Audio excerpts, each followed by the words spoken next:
So today's video guys ay susubukan natin yung tinatawag nilang, pwede ba yun?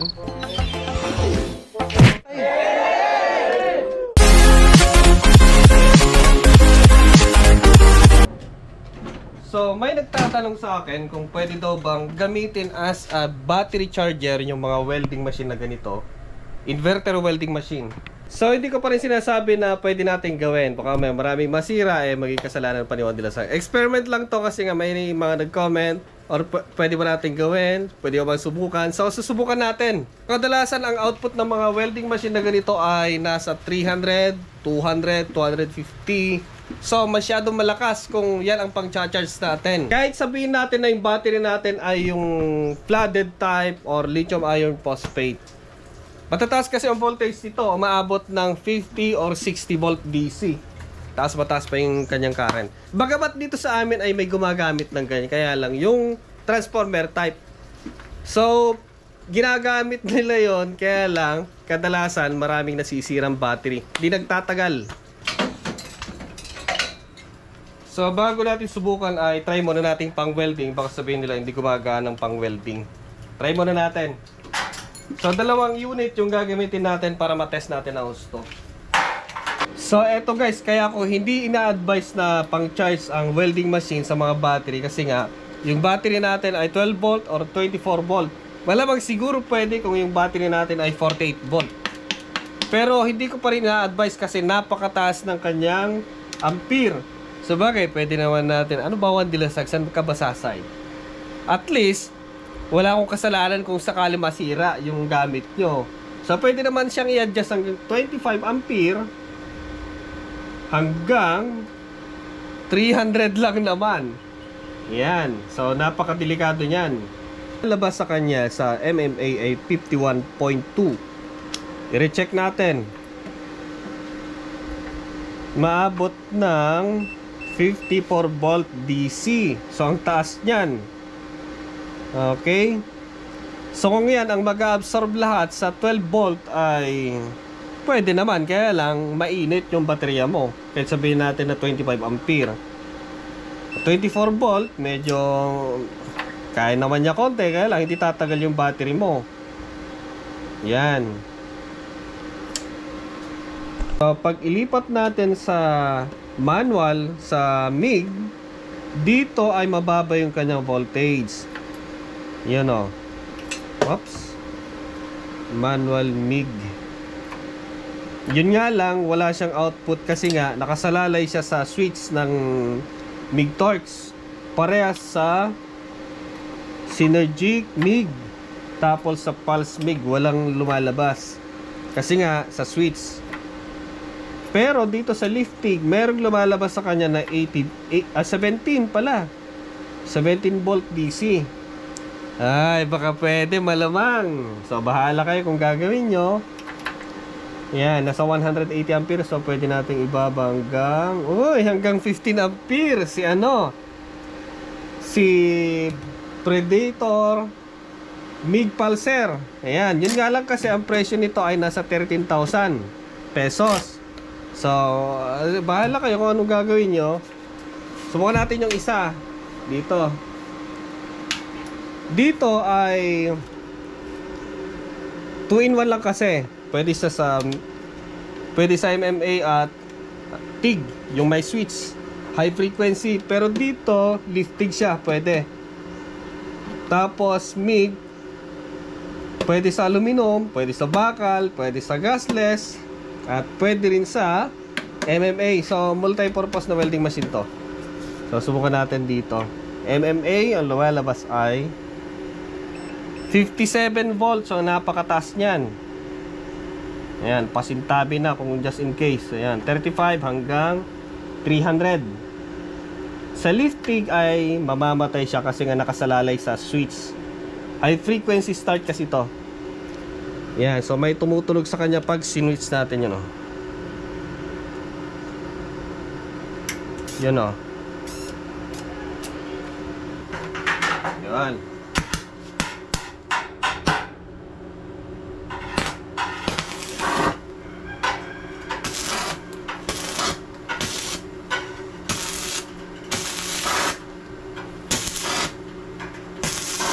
lakas makabutas. Try din natin sa kabila.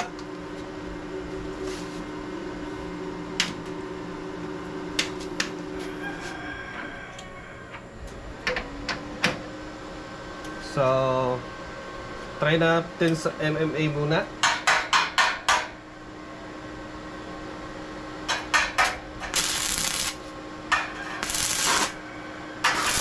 Tapos sa lifting.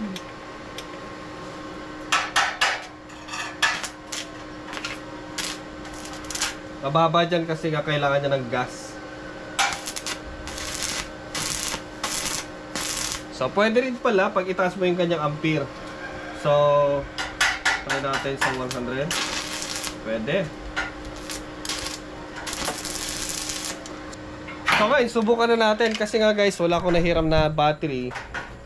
May hinihiram ako kaya lang sinabi kong susubukan kasi natin i-charge gamit ang welding machine. Umayaw. Ayaw niya masira. So, gagamitin natin ay tubig na may asin yung gagamitin natin para safe. Wala masira, wala tayong madamay. Yan. Asin po ito. Huwag po kayo mag-isip ng iba. Asin po yan. Malalaki nga yung asin dito eh. Yun oh. Sagad na natin para ano, parang battery talaga. Yung parang zero resistance siya, parang shorted.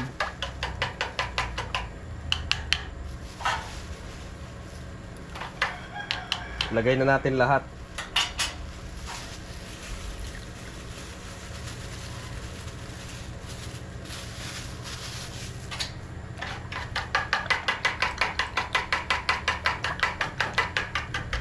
Una nating i-test yung maliit. Kasi ang gusto ko makita kung mag-a-adapt yung output ng welding machine mismo dun sa battery kung sakasakali. Ito, sinagad-sagad ko na yung asin. So parang shorted na rin siya. Tapos yung isa.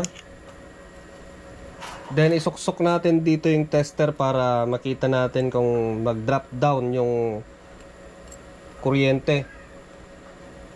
Para kahit papaano safe yung battery natin.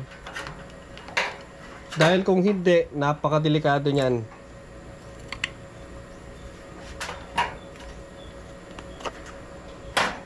Okay, so paandarin na natin, baka magdikit. Ano natin dito?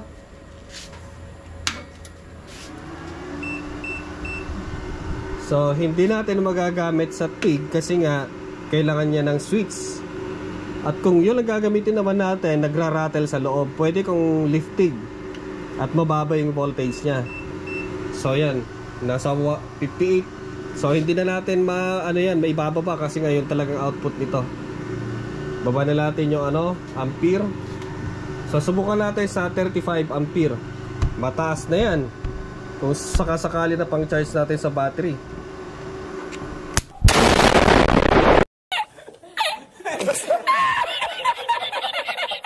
Okay, subukan natin.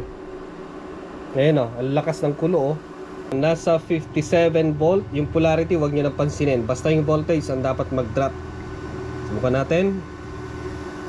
Lakas ng kulo. Yun bumaba siya hanggang 14, 13. Ayan. So napakalakas pa rin yan. Kung itaas natin yung ampere, wala kasi maghawak na iba So itaas natin yung ampere dito. Itaas natin yung ampere hanggang 100 ampere. Subukan lang natin 100 ampere. So medyo mahirap ng pababain yan yung voltage. 40, ayaw bumaba. Ayun lakas ng kulo 40. So maganda siyang panglinis ng bakal. So itry din natin dito kay Pulse MIG MMA 300. Lipat natin yung mga cord. So ayan. Then i-set natin sa, subukan muna natin sa MMA. Set natin sa pinakamababa. So yan, umakyat na naman sa 52.8 DC. So dito tayo ulit.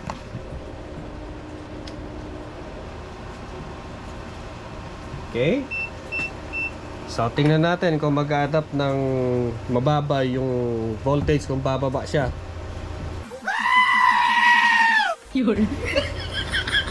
Yun oh, nasa 31.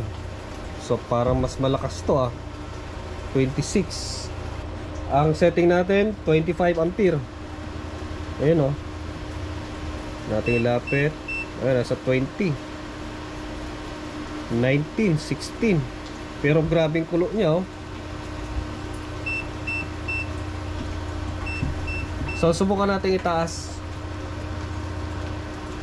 Try natin ng 100 ampere. 108. Yan, ang lakas oh. Ang lakas.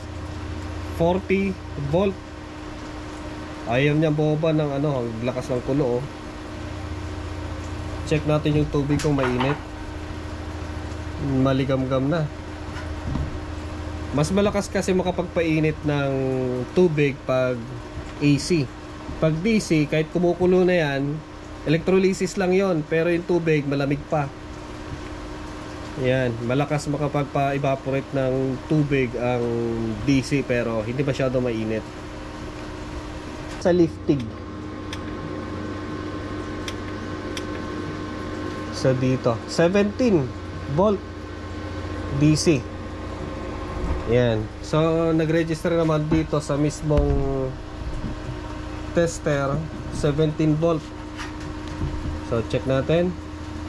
Ayan, dito pwede. Oh, 23 ampere ang setting natin. 14 volt, pwede. Oh, pwede pang charge yan. Okay. Linis na oh. 15 ampere lang pala. Tumataas pag sinasawsaw ko eh.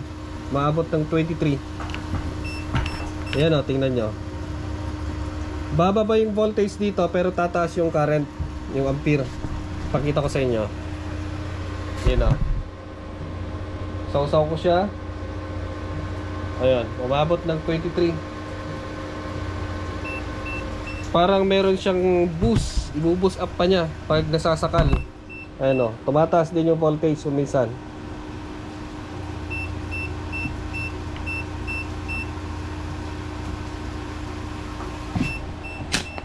Lakas. Baka sumabog yung ano dito. Hydrogen na.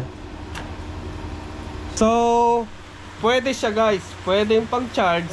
Pero not advisable. Kasi nga ang sisira sa ating battery, eto kung minsan tuwan-tuwa tayo na ang lakas ng kulo. Pero yung nangyayaring yun, nasisira yung battery natin. Kasi sumasama dun sa kanyang plate na nababaklas yung mga debris. Ayan, nagkakaroon ng high resistance, nagkakaroon ng discharge. Ayan, di tumatagal yung lawan kasi nasisira. Nagkakaroon ng mataas na electrolysis sa battery natin. So yun yung iniiwasan sa battery. Paano kung lithium iron phosphate yung gamit natin? Di mas malala. Mas pinababa mas pinabababa niya yung lifespan ng ating battery. So yun din ang iniiwas kahit kay Blue Yeti. Hindi niya ina-advise yung fast charge. Meron siyang fast charge na umaabot ng 1,400 watts yung kanyang charging.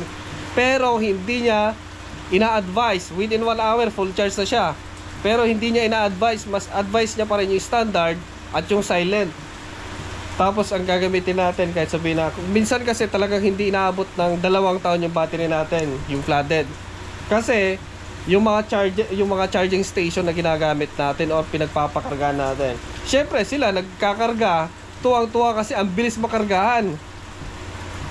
Ang problema, yung mga nagpapakarga ay syempre nasisira yung battery. So bahala kayo kung anong gawin nyo. Kung gusto nyong pang charge ay ganito, welding machine, nasa sa inyo. Pero hindi ko ina-advise guys. Pwede siya pero not advisable. Okay, so out na ako. Kung sakaling gagawin nyo yan, bahala na kayo. Ayan, pwede, pero not advisable. Hindi ko ina-advise, ulit-ulit ko hindi ko ina-advise na gawin ninyo kasi nakakasira ng battery. Kasi para mo na ring fast charging. Baka masira yung tester ko nito.